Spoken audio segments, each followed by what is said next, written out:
តាមការពិតនេះជាយុទ្ធសាស្ត្រថ្មីគ្រាន់តែមិន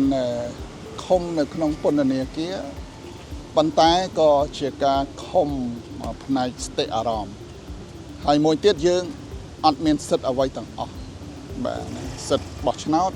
សិទ្ធិឈរឈ្មោះឲ្យគេបោះឆ្នោតសិទ្ធិធ្វើនយោបាយហើយសិទ្ធិខ្លែង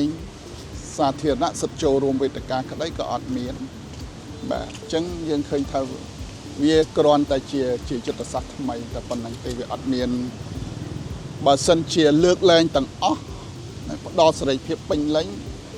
អានឹងបានល្អប្រសើរហើយបង្ហាញថាកម្ពុជាយើងបានចាប់ផ្ដើមពីខ្ញុំនៅក្នុងការសាមគ្គីគ្នាខ្មែរសាមគ្គីគ្នាខ្មែរខ្លាំងដោយលោកប្រធានគណៈបកប្រជាជនលោកបានមានប្រសាសន៍កាលថ្ងៃខួបគណៈបកប្រជាជនណាថាមានតែសាមគ្គីគ្នាទេខ្មែរបានខ្លាំងបាទសារនឹងជាការពិតបាទជាការពិតបើខ្មែរមានការសាមគ្គីខ្មែរខ្លាំងហើយខ្ញុំក៏ចង់ឃើញអានឹងដែលកើតចេញណាឥឡូវហ្នឹងសារកើតចេញច្រើនដងហើយប៉ុន្តែអាលក្ខណៈសាមគ្គីហ្នឹងមិនទាន់ឃើញចេញអញ្ចឹងយើងចង់ឃើញសកម្មភាពបន្ទាប់ពីចេញសារបាទចង់ឃើញសកម្មភាពថាខ្មែរប្រកាសជាបានសាមគ្គីគ្នាពិតប្រាកដហើយពេលហ្នឹងខ្មែរយើងនឹងខ្លាំងហើយបើសិនថាគ្រាន់តែសាមគ្គីអ្នកទៅគ្រប់គ្រងមកខាងហើយនៅតែផាត់ដែលអ្នកប្រឆាំងឬអ្នកដែលមានមតិផ្ទុយអានឹងយើងរកភាពខ្លាំងអត់ឃើញ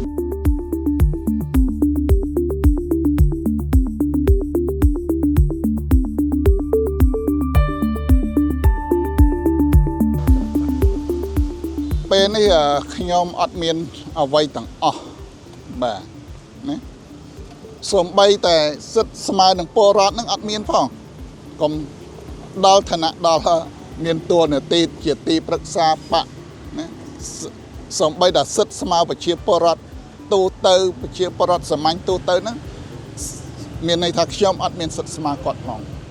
មានន័យថាបើយើងនិយាយពាក្យសាមញ្ញគេថាអនុប្រជាពលរដ្ឋថ្ងៃ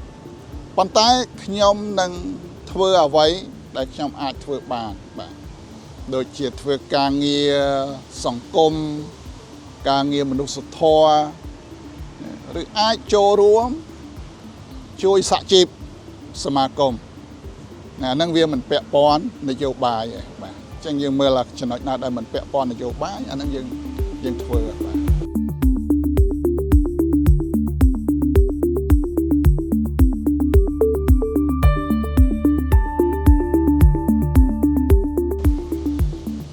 អានឹងខ្ញុំមិនសន្យាថាម៉េចទេប៉ុន្តែរឿងដែលត្រូវនិយាយមានរឿងច្រើនដែលត្រូវនិយាយបើជួបហើយជួបជាសាធារណៈជាផ្លូវការបើថាជួបសម្ងាត់អានឹងក៏នាំឲ្យប្រជាពលរដ្ឋគាត់នៅមានមន្ទិលសង្ស័យហ្នឹងណាប៉ុន្តែខ្ញុំមិនប្រាថ្នាណាថានឹងអាចកើតមានអីយ៉ាងម៉េចទេបាទអានឹងវាទៅតាមពេលវេលាកំណត់ទៅបាទអរគុណច្រើនបាទអរគុណ